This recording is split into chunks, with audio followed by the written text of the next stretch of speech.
But if he plays and they still lose and he doesn't perform well, then he's really up against it. Like him playing well into this Ryder Cup was, but they put him in a no-win situation. That for me is why he should have just basically said, like, I'm captain, I'm being a captain, and just Yeah. taken himself out of it months ago.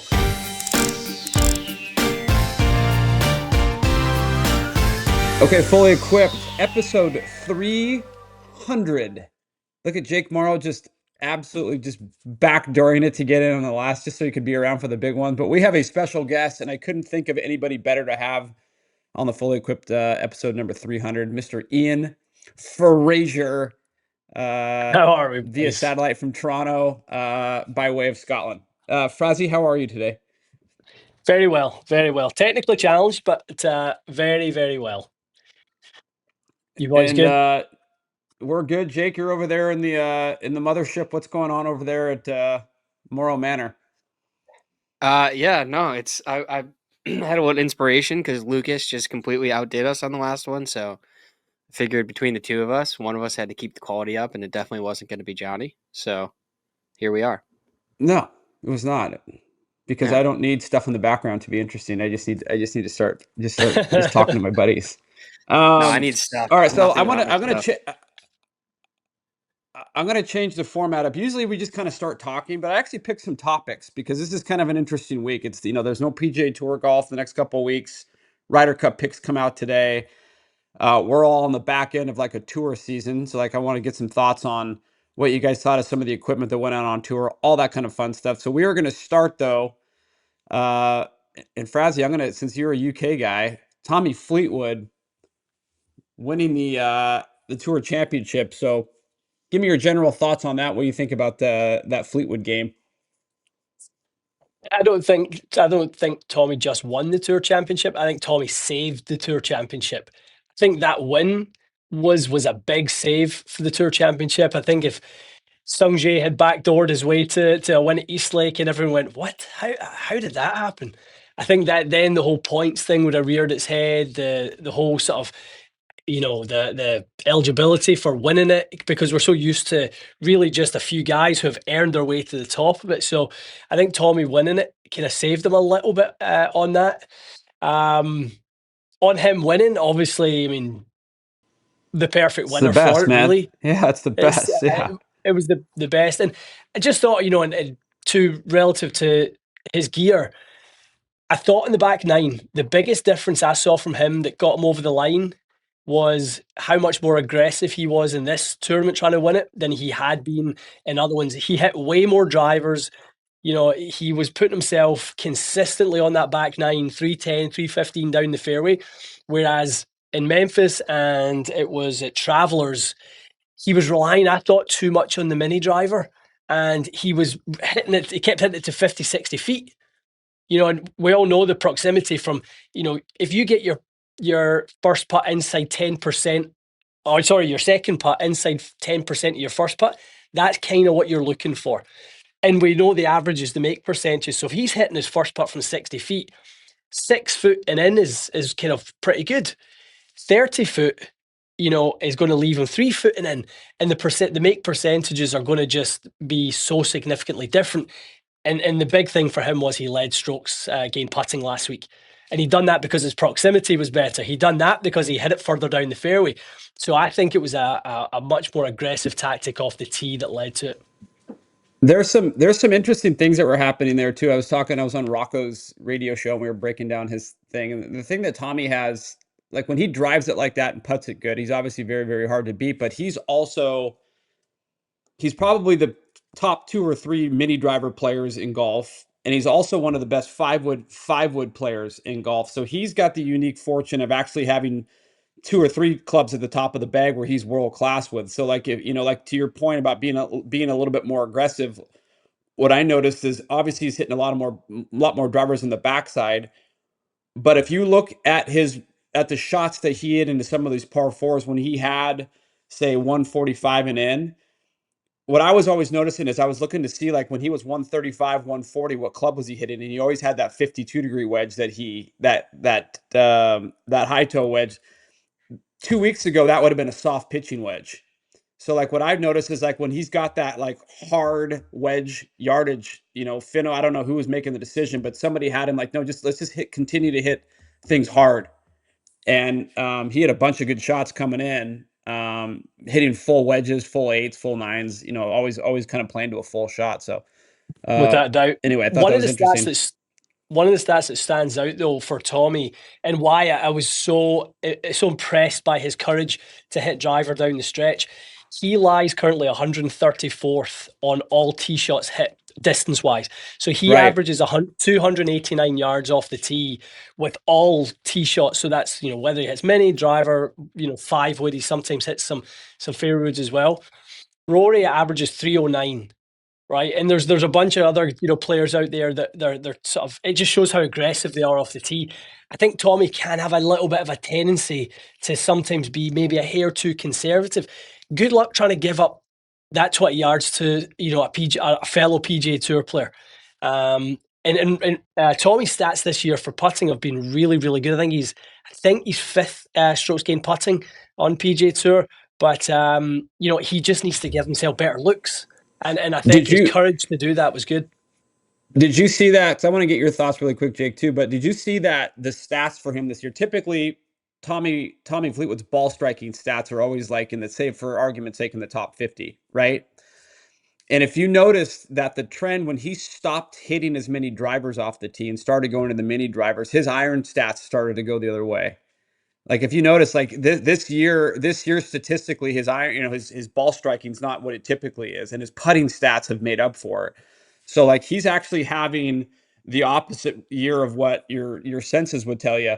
And I think like you do a good job, Ian, of like getting things down to like the base reason of why something's actually happening. It's like if somebody has a big miss in their bag, a good fitter will go, okay, but what shot are you afraid of? It's not that miss that we're scared of. It's the one that you're the same rules apply for PGA Tour stats, where the more conservative Tommy is off the tee, he's making concessions somewhere else in the middle part of his bag, which he is. So I'd be curious to see now that he knows that about himself, because this is the first year he's kind of probably given that like a full run. Going into 2026, he's like, I can be aggressive off the tee and be a great iron player, and I can also putt it. So I'm curious to see what happens now that he knows all three weapons are there. Yeah. It'll be interesting to see. What do you Well, I think, think Morrow? What are your thoughts? I think the underrated story of his bag is that wedge, that having that high toe in there, which is considered like by TaylorMade considered more of a game improvement style wedge. Like it's more of a helping wedge. I think it's a really cool story because it shows that like, and Ian, you talk about this a ton of, if you stop looking at your bag as a set and you start looking at 14 tools, and if that area of the bag is not doing exactly what you need to do, change it and get something that's better. I think he did that in two circumstances, right? He did it with that wedge, which he talks about how much he loves it, but he also, his comfortability over the driver changed when he switched to TR blue. I mean, there is a line drawn in the sand of when he put that TR blue in, and it changed his driver game. And the amateur side of this is to look at that and realize that, because it's something that I deal with all the time. I'm sure you guys get the question, is like, should I hit a mini driver or a more forgiving driver that leaves me 10 to 15 yards back, but I'm more in the fairway? And I always say no, because you can afford more dispersion the further you get, right? A shot out of the rough from 130 is still better than a shot out of the fairway from 155.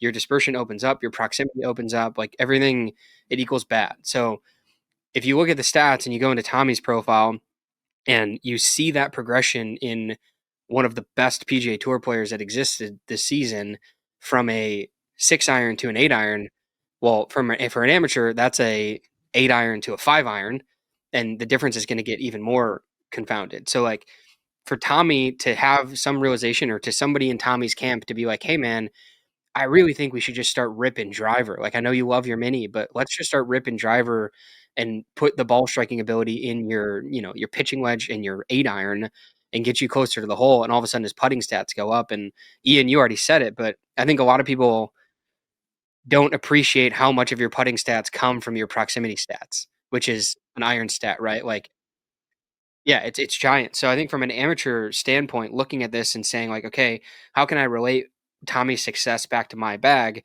It's it is really, really, really important to hit your driver as far as you possibly can within a reasonable amount of dispersion. And the definition of reasonable is a little bit wider than most people give it credit for, I think. Yeah. 100%, Jake. It does not need, like, if there was one stat to throw out the window in the game at this point, it's fairways and reg. 100%.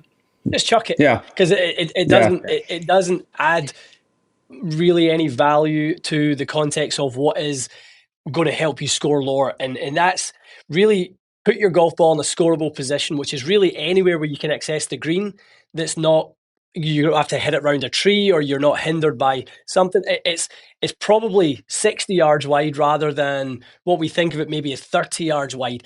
And back into the fitting bay, that's where fitters have to start to think about things, differently when they're putting the driver in the hands of their golfers, whether it's an amateur golfer or a pro golfer. They've just got to look at, I guess, back to gapping, right? Because I'm a mini driver player. I love my mini driver. Currently, my ball speed with my mini driver is about the same as it is with my driver. That tells me I'm playing the wrong driver. Right. Thank you Right. for that.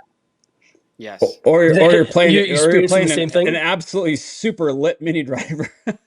Yeah, there's definitely parts to that, J-Dub, and I love the mini driver, so I think there's freedom with that. There's definitely things to that, but I look at gaps and loft as kind of 5 degrees is generally kind of the rule of thumb I always liked. So if you use a 9-degree driver, I liked your fairway wood to be around 14. I liked your 5 wood to be around 19.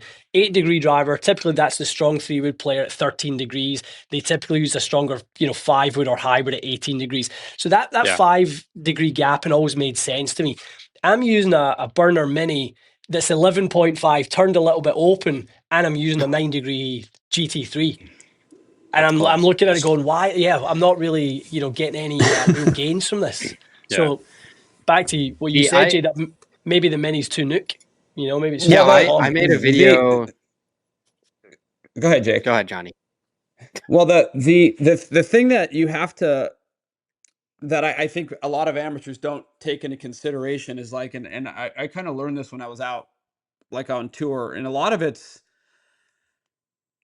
when they're building the bag, because it specifically to what you said, Ian, and we've said this a few times, Jake, but like, your bag's this, it's a toolbox, right? Everything has a section, but like what they'll do on tour, for the most part, they don't specifically call this out, but a lot of it's building to the miss, meaning like their bag is gapped out according to like their slight miss hits. So like, your 5 mile an hour ball speed gap or whatever the separations are. A lot of that's based on like, Jake, we were talking about 80%, but like a strike, 80% strike, what happens when because those guys don't hit it perfect every single time either. I mean, they probably live where the normal amateurs might live from like a 30% strike to a 90% strike. A guys on tour are like a 75% strike to a 100% strike, right? So that's one thing that I had trouble with the mini driver specifically was my miss hits. When I hit the mini driver out of the guts, it flew forever. But if I mishit it, the difference between a solid hit and a miss hit to me was like 25 yards. Like it was a huge dip in performance. Where with a 3-wood, it's like 10 yards.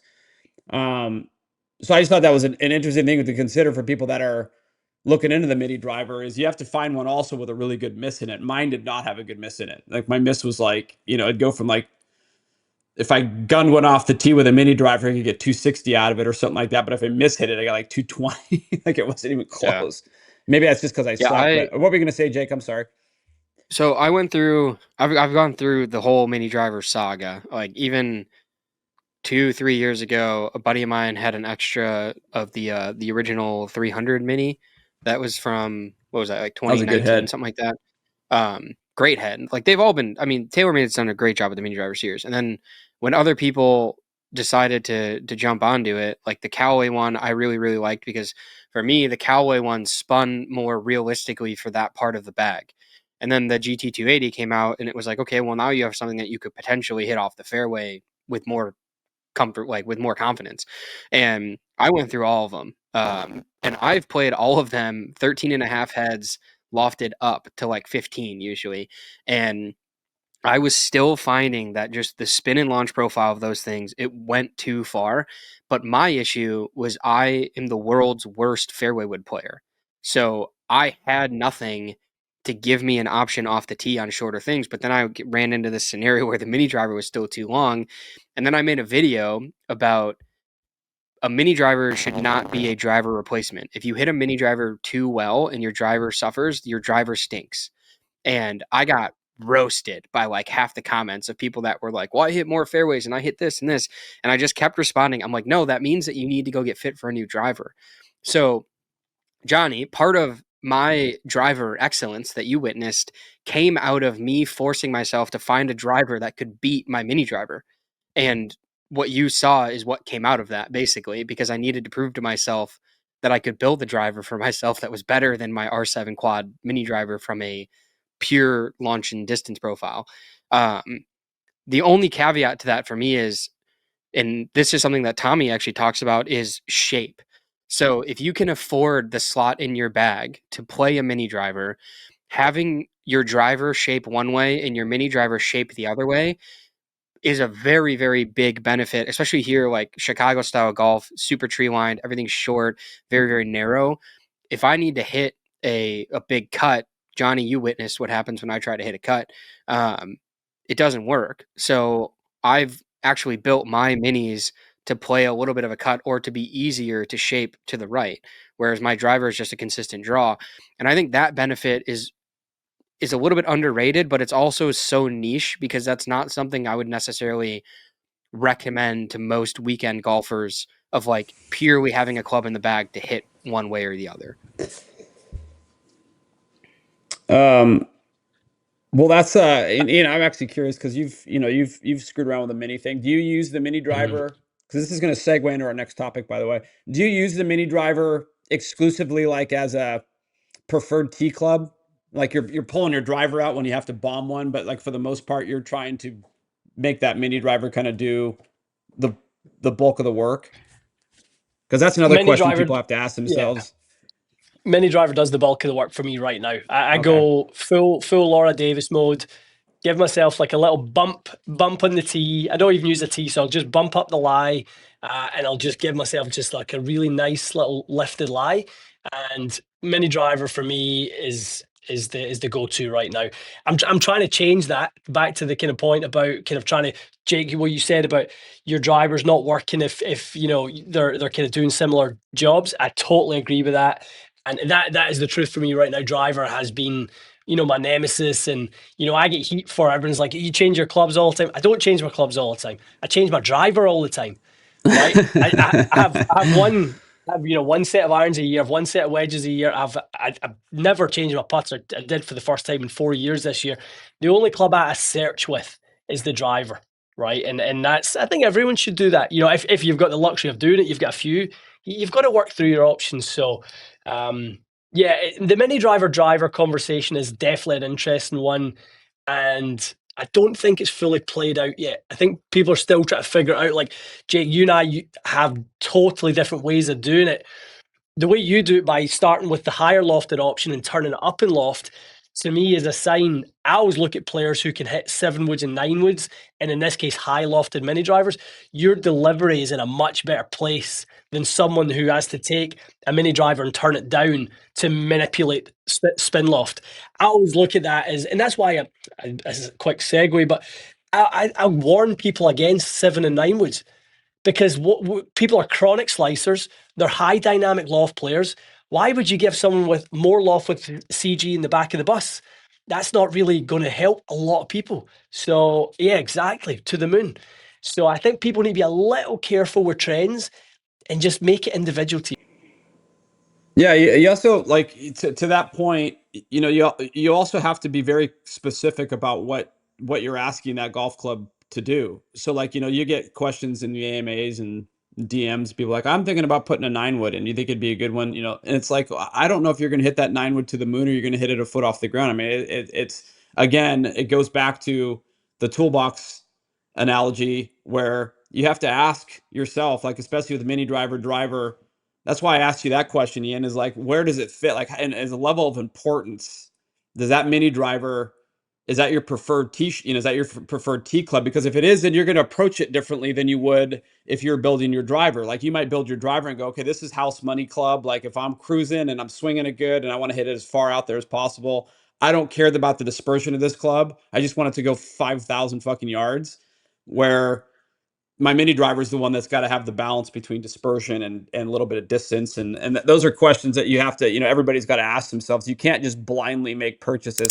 Okay. And I did want to take a moment to interrupt this show to bring you attention. Something we're very proud of is our T-commerce. If you want a logoed, fully equipped golf.com logoed merchandise from Grayson, G4, multiple companies, you want the cool stuff with the, fully equipped logo, go to our T-commerce section of the site.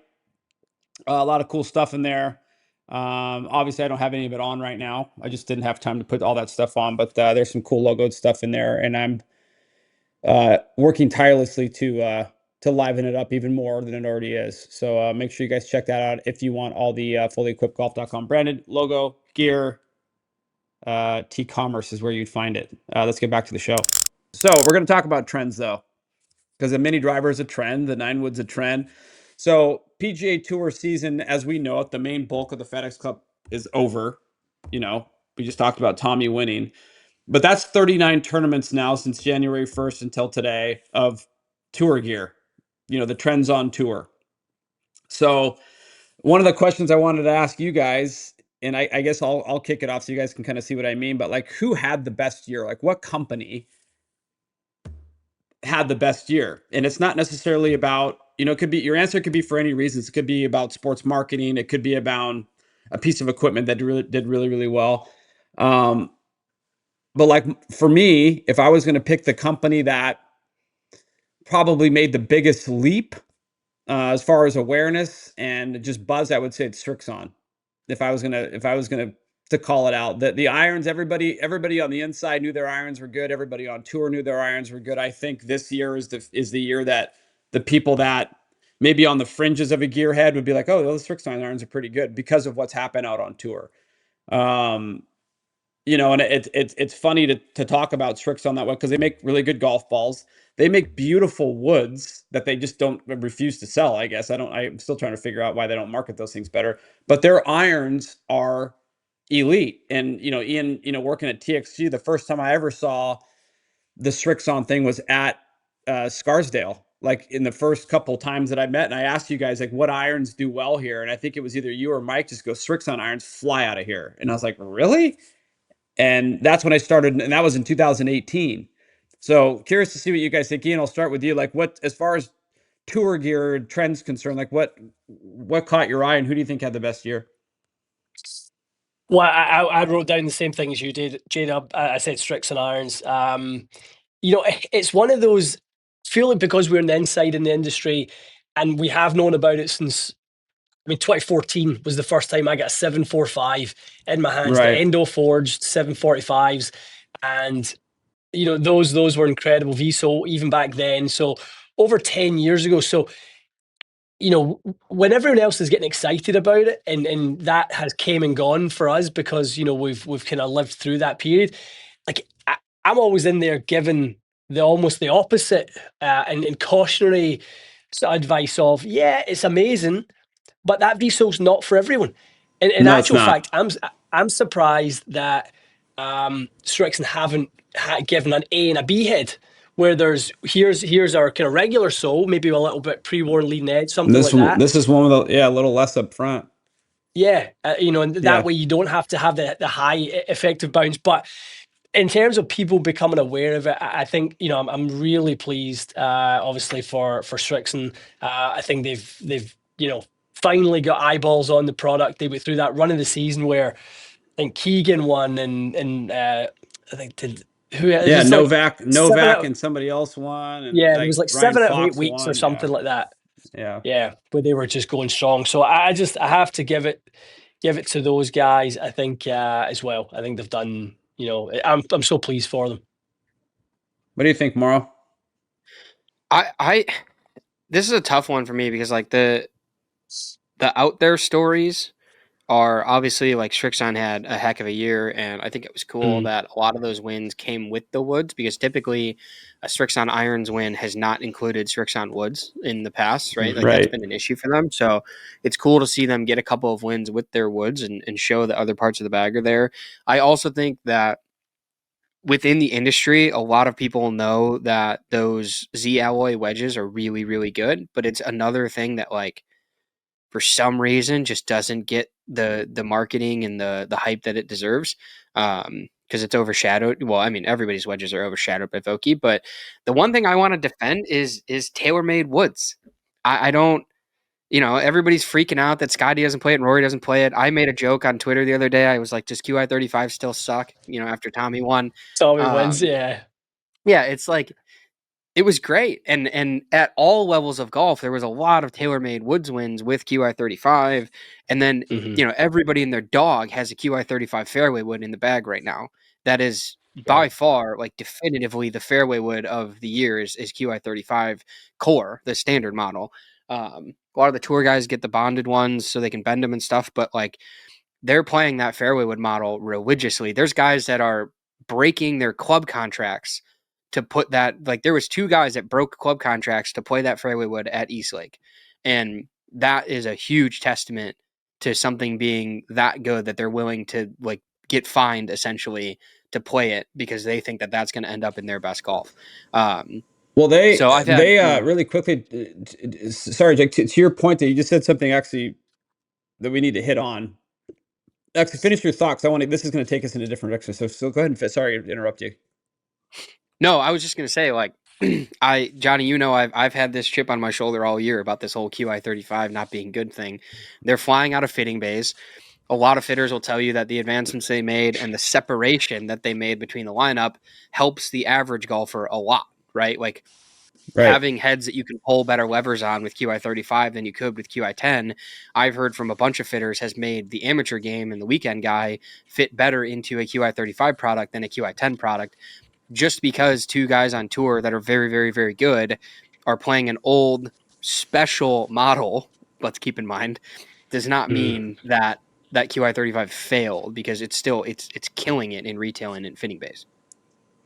Well, that's the perception also. Like, you hit the nail on the head. It's just 2 players that are giving it that stigma, right? Like, but if one of the trends on tour is big players not playing current line drivers, like Xander still plays AI Smoke, and there's a lot of Callaway staffers that are in older heads. And the one thing we've said on this show before, like what happens out on tour is not a testimonial of the quality of a driver. Like there's a million different reasons why clubs stay and play on any of the big tours. Like the hope of the OEMs is that the new product goes in, but ultimately, like these guys are playing for millions of dollars, and you get somebody like if you guys want to know what happened with Scotty Scheffler and the QI, so he has a QI 35 that he hits exactly the same way he hits his QI 10, like shot for shot. Like it's as good or maybe even slightly better. The time that the opportunity that he had to switch was when his driver failed at the PGA Championship. So he had a QI 10 and a QI 35 in his locker, right? So the psychology was like, I don't want to change looks at a major. So I'm just going to grab the QI 10 because that one I know, even though I hit this QI 35 great, but during a major, I don't want to look at a different crown. I want to look at the same one I've been looking at forever. That's why it's still in the bag. Like he has a QI 35 he could swap out. He just hasn't found the right testing time to get used to it, which, he might over the fall, and who knows. But it's not a commentary on the quality of a thing, because you hit the nail on the head. QI 35 at retail is killing. Like it's absolutely killing. And I know a ton of players that are just normal players that swear by it because their driving got better. So, I love mine. So anyway, I mean, it's an interesting case study in psychology about like the perception of what goes out on tour versus actually what reality is. Because QI 35 did have a good year. Go ahead. Sorry, Jada. One other caveat I think that people might forget this right at the start of the year as well is why didn't Scotty do all this testing at the start of the year? And when he injured his hand at that kind of start of the season and he cut his hand and he had all those weeks out. So he wasn't in great form at the start of the season. And you're never going to switch drivers into anything new when you're not in great form and you're trying to kind of find it. So that kind of testing window where he would normally get into a new driver, he missed that because of the injury to his hand. And Rory was sort of the same way because he was really just relentlessly chasing his pursuit of the Masters. If it wasn't him being so focused on playing his best golf at Augusta, I think it's highly likely we see both of those guys in TaylorMade's new driver come the start of the 2026 season, because they'll be testing in the proper window, which to you said is probably the fall right now. Because remember back to Tommy was I think the first top player that they started testing QI35 with. That was in June 2024. Right. That was in the middle of the summer. They had him over at the Kingdom in June 2024, and he got really comfortable with it. Got some great numbers. Obviously, started off with Ventus Red. Ended up out of that, like Jake said, into a shaft that's clearly working better for him now. But he was doing that testing, 6 to 8 months before he was going to put it in play. So both of those guys missed that testing window, which is why they stuck to what they loved. And they're still the two top players in the game. So you kind of have to tip your hat to TaylorMade for giving those two guys the opportunity to play what made them more comfortable. But hopefully everyone learns a lesson that let's get this work done. Let's November 1, let's get this work done and let's start doing testing. Well, that's the thing also that, for the people listening to the show, like, Callaway, most of the OEMs that have drivers coming out in January, like we've already seen them on the trucks. Like I've, like the Callaway heads been on the truck since the US Open. Like, and that's typically when we would see the first heads, is right around late May, early June is when we would on the truck, or somebody that was in my function would see the first head with no paint on it, but you get an idea of the technology. And so, like, to your point, Ian, like there is a long lead in time, and some players can engage and get in there and get used to it quick. Like I remember, I think it was Paradigm. They showed it to Rombo early, so he had a chance to hit it, screw around with it a little bit, get familiar with it. So when he did see it in November with a little bit of paint on, it wasn't a completely new idea. He kind of already knew what to expect, and they had already made the tweaks to get it right for him for that November testing. That's another thing that speeds things up, is if they can get their hands on these guys in June or July for that first initial, this is what it is, it informs a lot and allows them to buy a lot of runway come November. It cuts the testing time in half. So I think we're starting to get the Ryder Cup picks. There's some kind of it's almost 11 o'clock. So as we're recording the show, I got my alerts up. So if we get any of these picks, I'll shout them out. Okay, so we're gonna move on for topics here. Let's talk about the fall. So we are all amateur golfers trying to get better. We're in August, so Ian and I are, two fathers, and our schedules are a little different than Morrow over here. But Frazzy, for the fall and the wintertime, what are the fall goals? Like, what are we doing with your golf game over the next 4 or 5 months?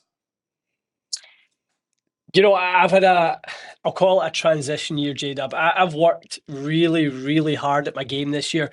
I've had a lesson every week since probably, I would say maybe early April. I've had a lesson every Tuesday. Wow, you're really grinding. Yeah, you're super. I had some stuff to work through, and the stuff that was really kind of holding me back, and my golf swing was never. And you and I, we've talked about this over text. Like, we're two people who have never liked the look of our golf swing. I don't know, Jake, how you feel when you see your swing. But and I've played golf with both of you guys, and you're both tremendous players. You're both really, really, really good players. For anyone who, hears anecdotal parts, I can say firsthand, having played with both of you, you're both really good golfers. But I'm someone who's never liked what my golf swing has sort of looked like, and you either just play with it and accept it or you do something about it. And this year for me was about doing something about it. So up at TPC, with the relationship I've got with those guys, I've been able to go up there and work with Braden every single week. We do some stuff with the Mark Bull 3D system. I've just worked with Ryan Hawley in the fourth plates. Braden really doesn't he doesn't want me doing a lot of that sort of stuff. He wants me much more instinctive when I play. Like, for example, yesterday we were out with our lesson. He's like, okay, I'm giving you 5 minutes to warm up, and then we're jumping in the cart. We're going out on the golf course. And he's like, all we're working on today is your pre-shot routine. That's it. All I want to work on is your pre-shot routine today. I want you to show me what you do, and I'm going to film you doing it. And I'm going to basically rip it apart for what I think is really holding you back. And there's stuff like that we're doing that I've never had a coach work with me on my pre-shot routine before. But having done it yesterday and kind of working through the consistency of it, and we all talk with the best players in the world, it's meticulous to the millisecond that they do the same stuff every single time. And normally you can tell when they're off because that's what changes in them. The routine gets a little bit different. So more of that for me, J-Dub. And I'm kind of almost been in off-season mode all season. So I've got a kind of bit of a longer lead time. My focus actually this winter now is going to turn into the physical stuff. So like I need to get my backside back in the gym. I'm still, my left shoulder's still in absolute turmoil, as I know you've been having issues as well. So I need to get my body right for my golf swing to be right. That's my biggest focus in the off season. Yeah. Jake, what do you got this fall, bud? Well, I've got Players Cup next week, so I'm currently locked in. Citrus Farms. Yeah, I'm locked in. I was up. I was making spreadsheets for about an hour and a half last night, trying to create the best pairings for us. But yeah, so my bag so the start of this year was the first time that I ever allowed a coach to tell me to change something in my swing. And a lot of it was, like you said, Ian, I was watching videos of I was playing fine. I ended last year at 0.5. It was the lowest handicap I've ever been. But I was watching videos of my swing, and I was like, this is so ugly. Like, I don't want to look at this swing. I feel like something is not efficient in my swing.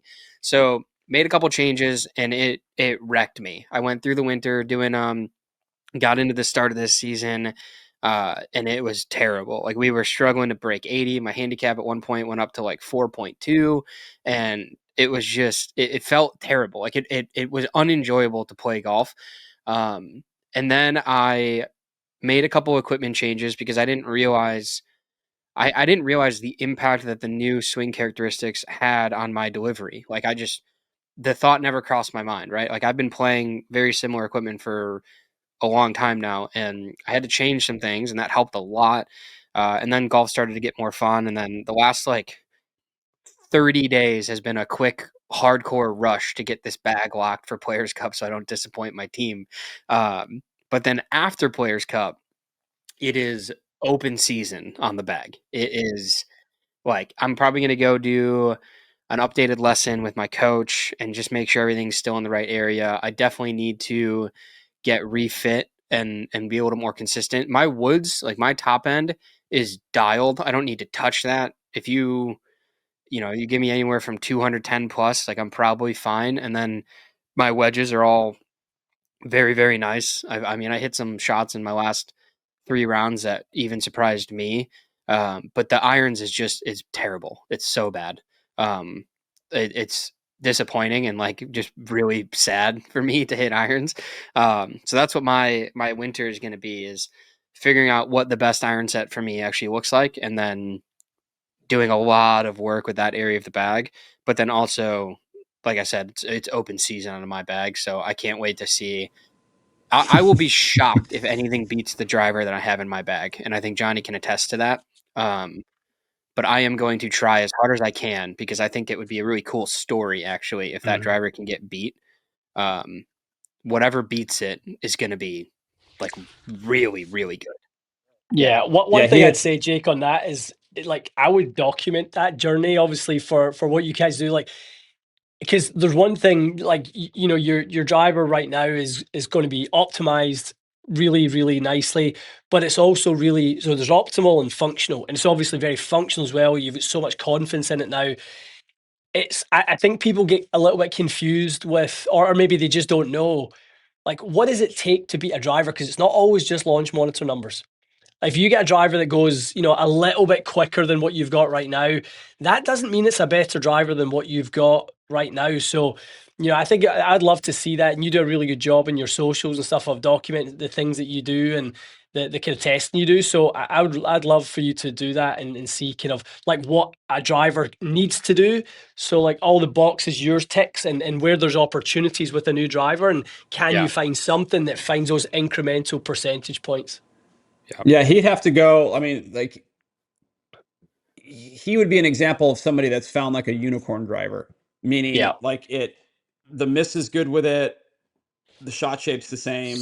Like there isn't really any metrics on a launch monitor that you can improve besides ball speed, right? Like you might and this the same thing like applies. Like I talk to Charles Howell about this all the time. Like he's always on the driver hunt. He hits his ping better than anybody hits any driver ever. Like he hits the same shot with it every single time. But like a true degenerate, he's looking for 2 or 3 miles an hour more. And I'm like, well, there's nothing else on this launch monitor can change. You just want that number to change. And to get that extra 3 miles an hour, everything else being equal, you're gonna have to do something funny to the driver, which is going to change the feel, which is, everything can change, right? So sometimes, to Ian's point, finding a golf club that's functional and efficient is paramount to anything else that you would find. And like like one of the stats that I love on the PGA Tour is I think it's total driver efficiency or total driving efficiency, which is basically, to me, it's like a fitting stat, like who has the most maxed out driver based on swing speed versus how straight and how far they hit it. Jake, you have one of those drivers that would put you in the top 5. Like he hits the thing like perfect. Dude, it's crazy. Yeah. So, and I'll chime in here really quick. My goals right now are just to get healthy. Like, and like Ian, I'm in a fortunate position. Literally right now, I don't know who I am as a golfer. Like I can barely, and it's probably been that way for the last golf game started declining about 2 years ago. I would say is when I stopped playing and, practicing a normalish amount.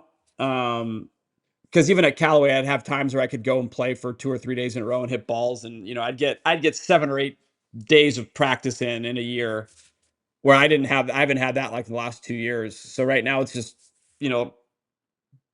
trying to get healthy, maybe try to rebuild the golf swing. But as far as clubs are concerned, like I love my whole bag right now. The only thing I'm not sure about is the driver, and a lot of that's because I can't take full rips with it. I have no idea what kind of a driver the golf ball. I have no idea. So.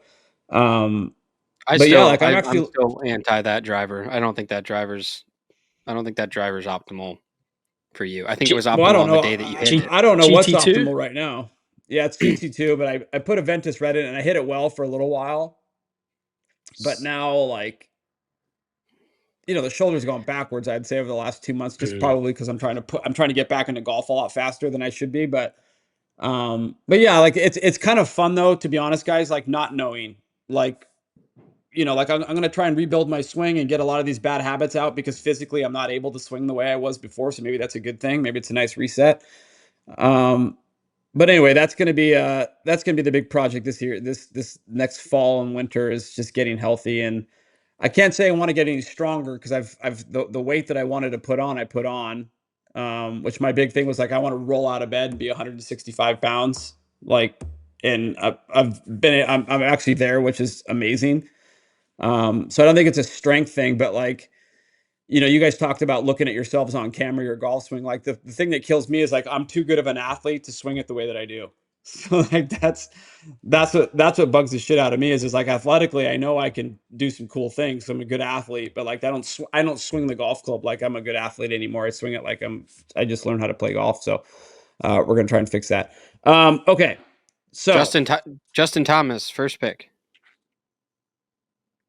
Yeah, he was number 7. He was number 7, wasn't he, on the standings? So I think he was inevitable.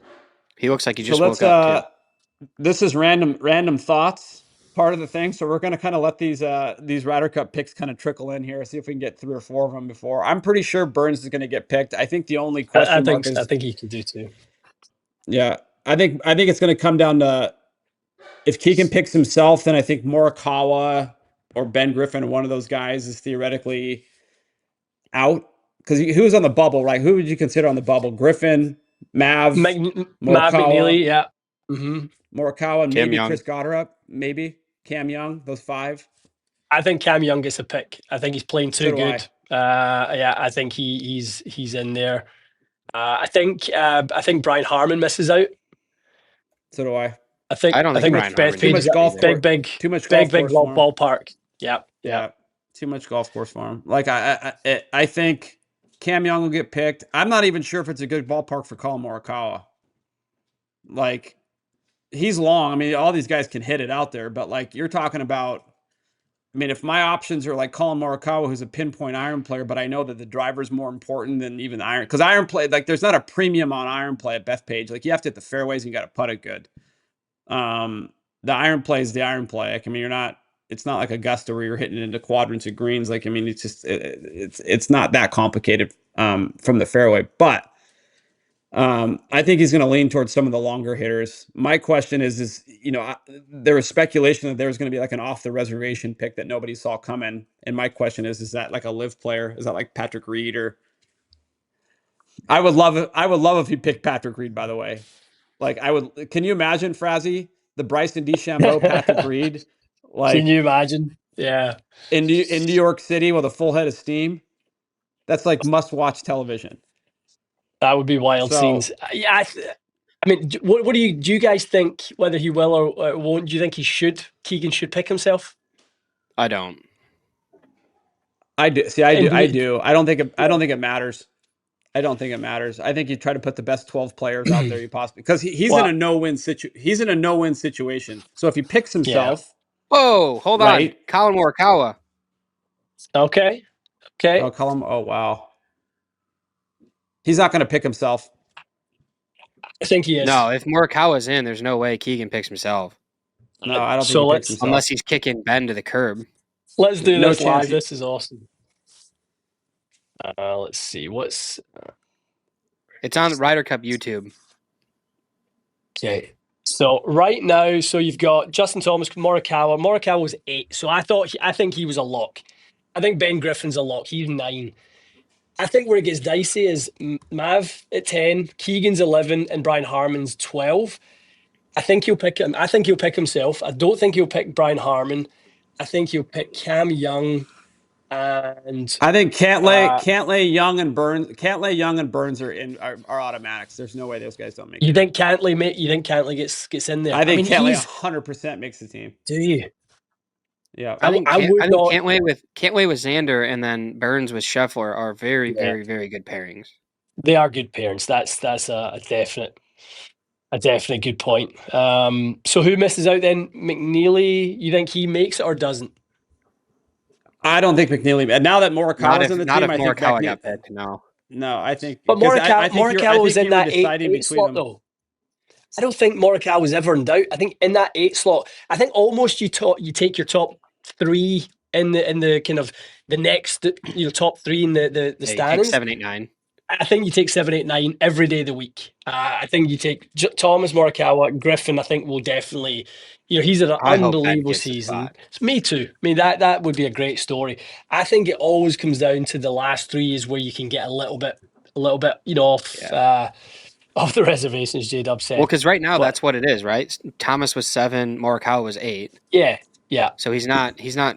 You're right. He's not making any crazy decisions at the moment. Nothing's wild about that. Yeah. No. So then you have. Then theoretically, you'd pick Griffin at 9, right? Yeah. So you have 9 players. So now you have 3 spots. So assuming he doesn't pick himself, Cantlay and Burns and Young, I would say would be the other 3. If he picks himself, then Cam Young's gone. I think for sure. I think personally, he picks himself for sure. I think that's a guaranteed. He's just too into it. He's playing too good. He really is playing, too good, and I think he wants to be. Ben Griffin. Okay. Ben Griffin. Okay. So there you go. That's the first 9 on the standings on the points list. This is the next one. Is the one. Are things about to get a little bit wild and wacky? If it's not Maverick McNeely, he's about to go do something wild. So who's going to 10 on the list? That's number when you're going to get further down to the 15 and 16. 10 is McNeely. 10 is McNeely, 11 is himself, and 12 is Brian Harman. So I think he keeps himself in. I think he picks. It's tough though, because you're right. Between Cam Young, I would take Cam Young and I take Burns. Sam I take Burns. Burns, Young, and Cantlay. I take those three. Yeah. I agree with that. I And if thought Brian Keegan was so feisty about the Rory's kind of comments about, there's historically no proof that you can do both well, or whatever it was he said about it. I think he was so feisty about that. I just feel like he thinks that he can contribute I by think points more than he can in the team room. I don't think it really matters. To be honest with you, like, and Rocco's like adamant, like it doesn't matter. I don't think it matters either. It depends on what country you're from. Like the European captains, Bernhard Langer told Rocco that it's impossible to be a captain and a player. He's like, there's no chance. It's not possible. And my whole thing is like, if you have good co-captains, you can play and just say, hey, look, while I'm out playing, you're in charge. Like it's not like the captains are running around and reading putts for these guys. It's most of the bulk of your work is out before the round starts, in between the 36, and it's not and it's all the work's being done kind of right now. But I tell you what though, where it's going to get interesting though, Frazzy, and I'm curious to see what you have to say on this. I think the Europeans could assemble the deepest squad they've ever assembled if they pick right. So the big question mark right now is, now that Razzy's on the team, guaranteed, Nico is trending, Højgaard. If Nico gets picked, which means Fitzpatrick won't get picked, then your squad, and I actually sent this to Rasmus Højgaard. Hold on, this is actually kind of funny. Cam Young. Okay, yeah. He picked Cam Young. McNeely's not. Yep, that makes sense. So this could potentially be the Euro team: Rom, Rory, Tommy, Tyrrell, Nico, the Højgaard twins, Sepp Straka, Vic Hovland, Bobby Mack, Shane Lowry, Justin Rose, and Ludwig Oberg. Like, where are the holes in that lineup? Look, I'm rooting for Team USA, obviously, but there's a little bit of realism in my head as well. Damn. Yeah, I know. The European team looks, from where it looked going into Marco Simone, it looked like this transition team with Bobby Mack, who knows, with Rasmus in there, Young and that type of thing. There was just, Ludwig was literally he was the wild card pick of the whole thing, and it just like it was like, wow, this team's either going to sink or swim, and my God, did they swim? And it basically looks like they've got the nucleus of this same team for the next few Ryder Cups, and Europe tend to do that, but it's not by accident. That's why they picked Ober when they did, because they had identified him as part of their committee, the Ryder Cup committee. They had identified him when he was in college, that he was going to be a future Ryder Cupper. They pulled his stats. Eduardo Molinari had pulled all his stats.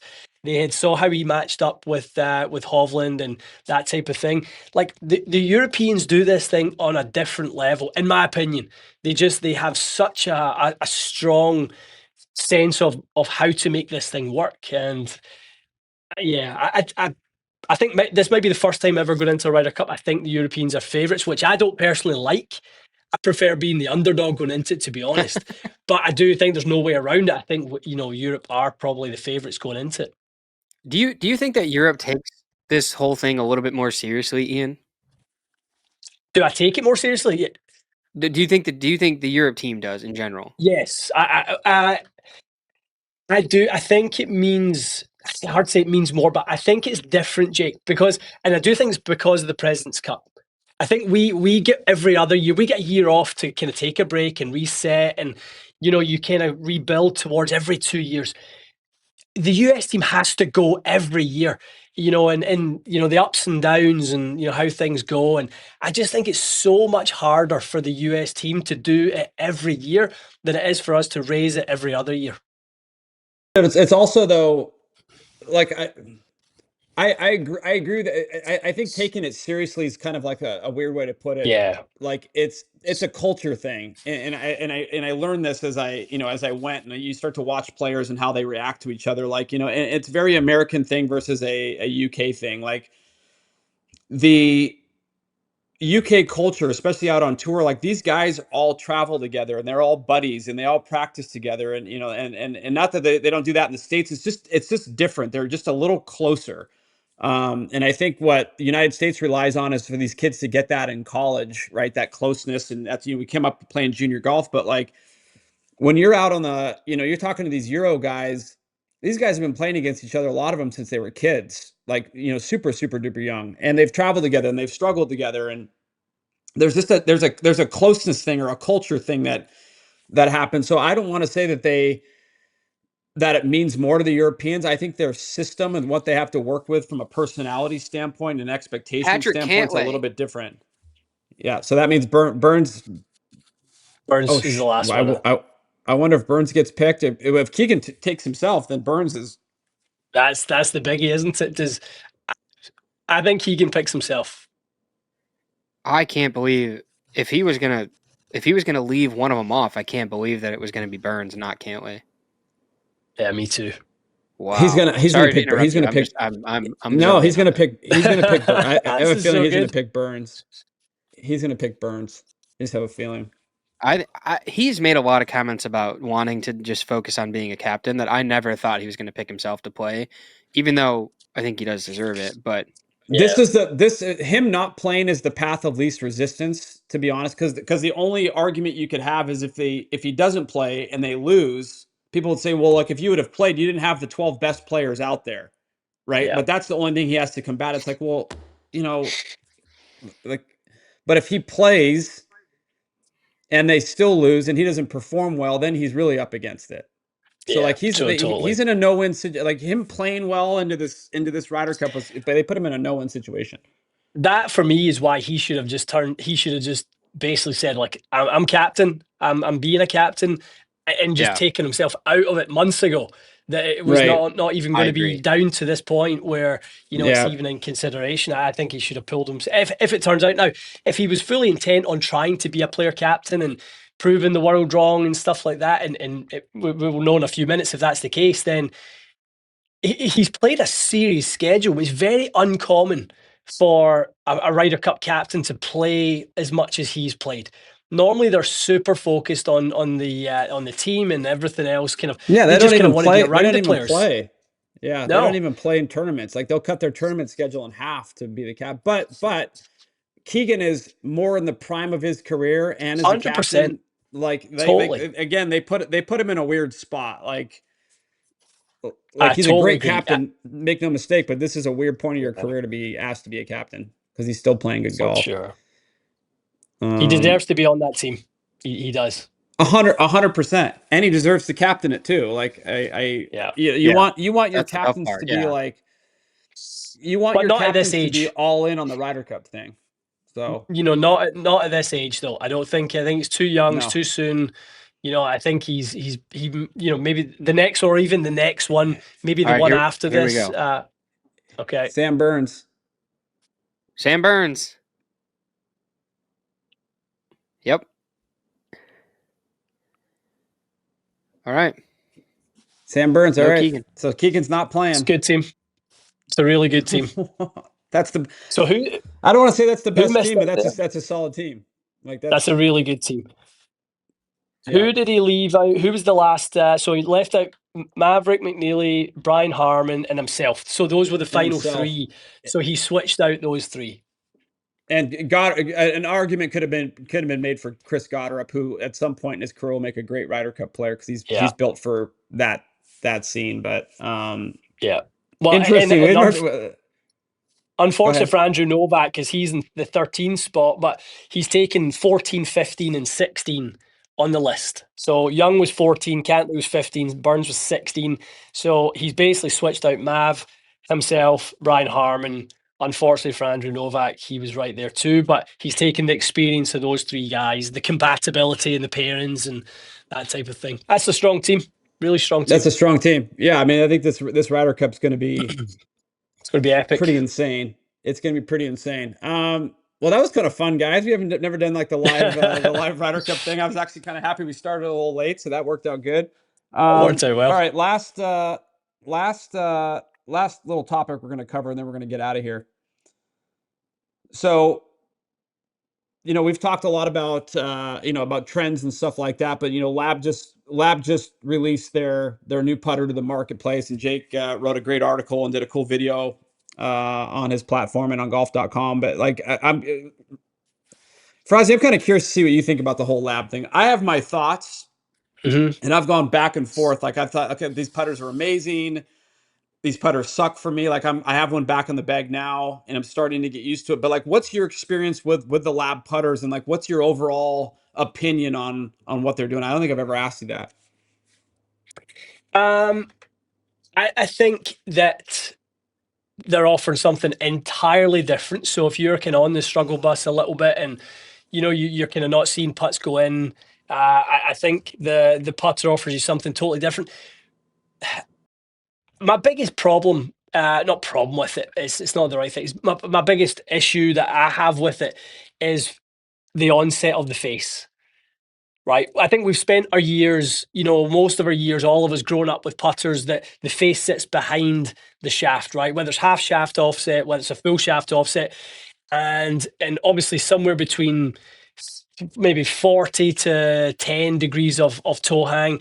And we've kind of developed our posture set up, forearm position, and our release feels within our swing around really those key components which form torque and force on the club face.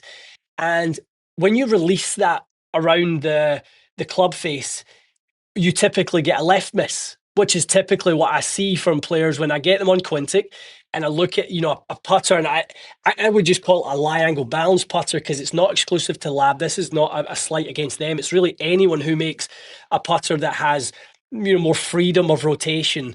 I see a much more left miss because you've lost the torque, you've lost the force that would hold your face in line and in keeping with your arc, right? And I think that has changed. So I was talked about this with Sam when we had him, on our podcast. It was like, do you think in time there will be sort of more technical advice that comes with people how to use a Lab putter well? And he said, absolutely.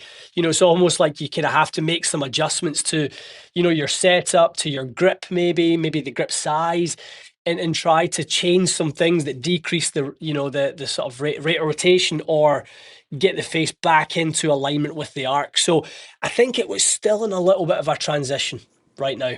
Yeah, I think it's interesting. Like I don't, and I still stand by this. I haven't seen any proof that a Lab putter or zero torque, whatever the hell we want to call it these days. Yeah. I've seen it takes people that are struggling and put them back at level ground. I've never seen it take a good putter and make him a great putter. I haven't seen that jump. Typically it's like a band-aid to go in there and say, okay, you're struggling. And a lot of the thing that I've experienced with some of the tour players that have tested is a lot of it is everybody has a kind of a cooked in feel for their putting stroke. You want to feel a little bit of head release, and whatever the feel is. The Lab, and this is why I think to your point, Ian, like the instructional how to use this putter is so important. That's why I always say you have to get fit into these things. You can't just blind fit yourself into a Lab putter, because the putter, I would say a Lab putter or a zero torque putter brings more to the conversation than a normal putter would. Like, meaning they're asking for more of the responsibility in the stroke. So basically what they're saying is like, this thing's going to correct, and you're either going to fight the correction or you're not. And a lot of the better players that I've seen try a Lab putter, they like it, they hit it out of the middle, but as far as hitting their lines, they struggle because instinctively they want to fight it, because the putter wants to kick back on line and swing square, where a player would want to release it or see a little bit of, open and closing. So again, to your point, like you have to make some concessions if you're going to do the Lab thing, especially the standard models. You have to concede that you're going to have to set up a different way. You might have to hold it in a different, like all these things. So, no, I think that's a smart thing to kind of get out there now, is like when you are looking for those putters, because they're popular and they're fucking everywhere now. Yeah. Be mindful. They are everywhere. They're everywhere. And this isn't a cautionary tale. Just be mindful if you're in the market for, like, understand it. Like, watch Ian's videos, Jake's videos, anything we've done.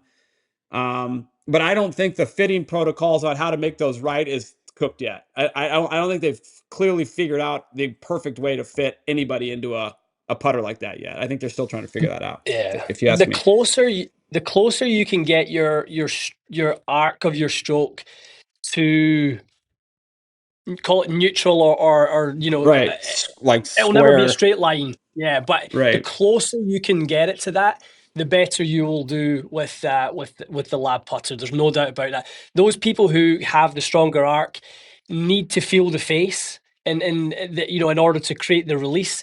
And that when you bring that rate of rotation sort of down so much, it really can be a problem. I've seen people miss on a 10-foot putt, miss the hole by 3 inches with a lab putter just because they no longer feel the face. So, and Sam talks about that all the time about the adjustment period, and acknowledges that yeah, like you're going to have to get out in the green and really get some reps in with this thing. But he's like, trust me, when you get it, nothing will feel like it. And I think some people have seen. I think, so I was at Lab HQ 3 weeks ago now for the HS launch, and one of the things that I said to them that they had an interesting reaction to was the best customer for a lab style putter is somebody who's never putted before, because 100%, Jake.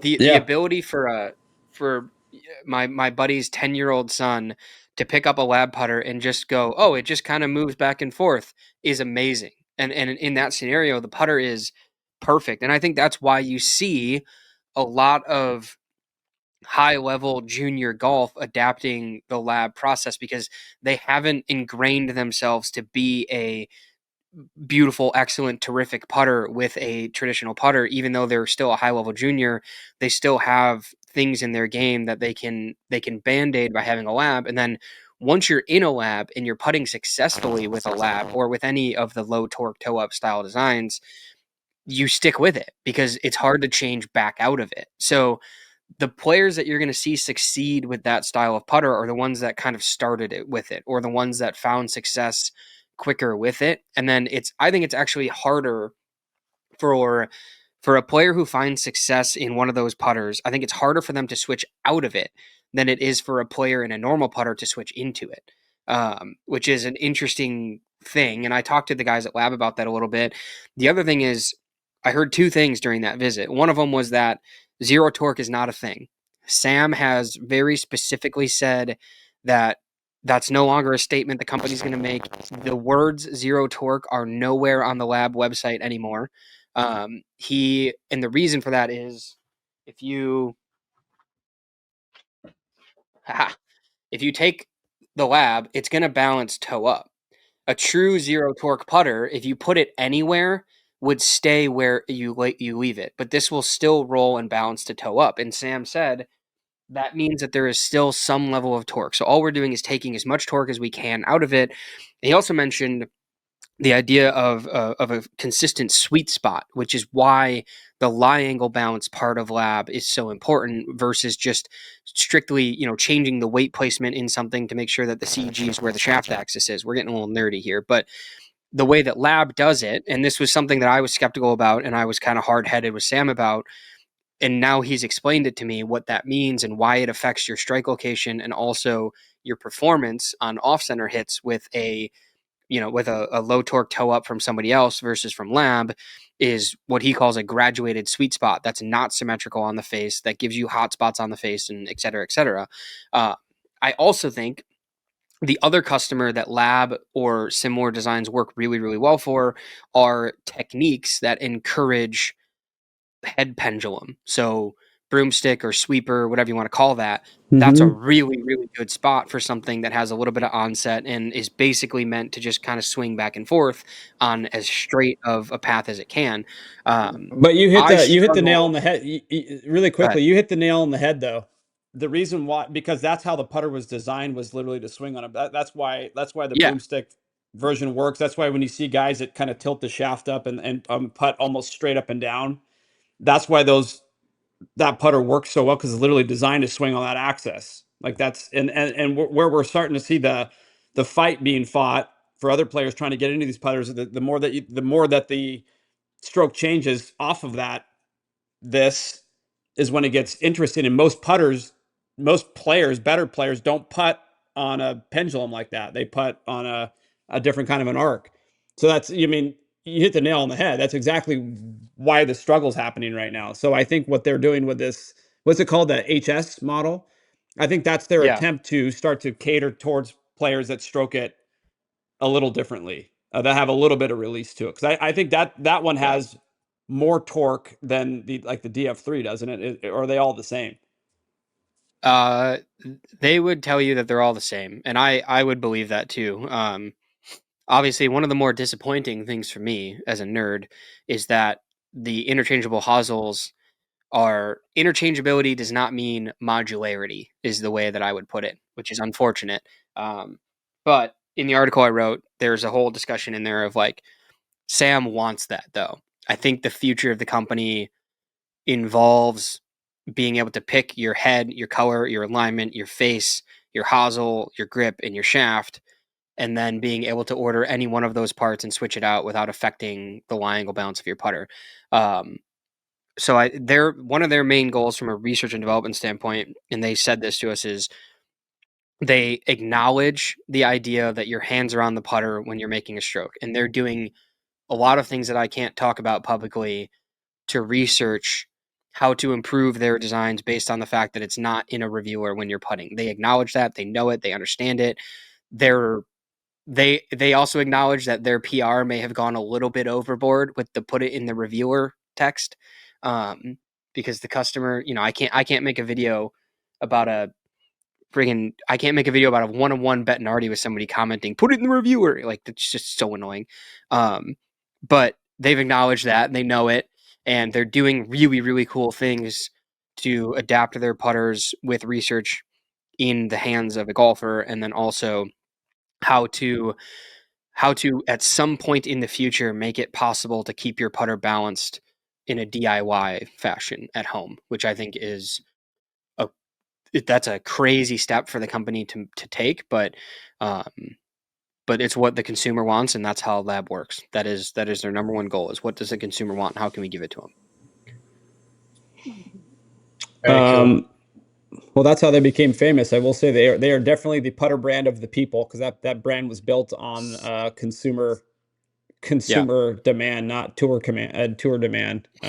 It's Yeah. the first time I've seen a piece of equipment that's gone the other way, where it started Yeah. out as, as a buzz around the community and then got on tour. So, I mean, you'd be shocked at the amount of PGA Tour pros that have a lab, that have deals with other people that have labs at their house. Like, I mean, Yeah. I bet you it's 65-70% of the tour have a lab somewhere, Yeah.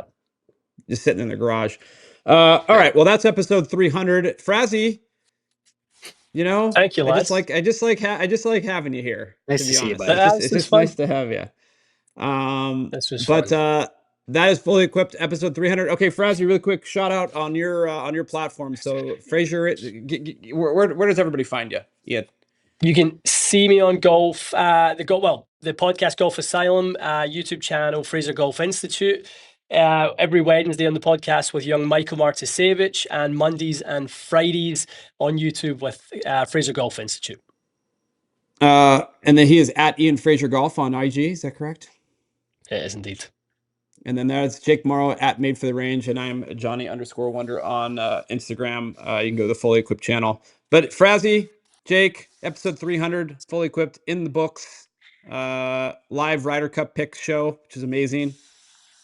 Shocked that Keegan's not playing, but we're going to deal with that as we go about our day. Boys, thank you very much. That's Fully Equipped episode 300. We're out of here.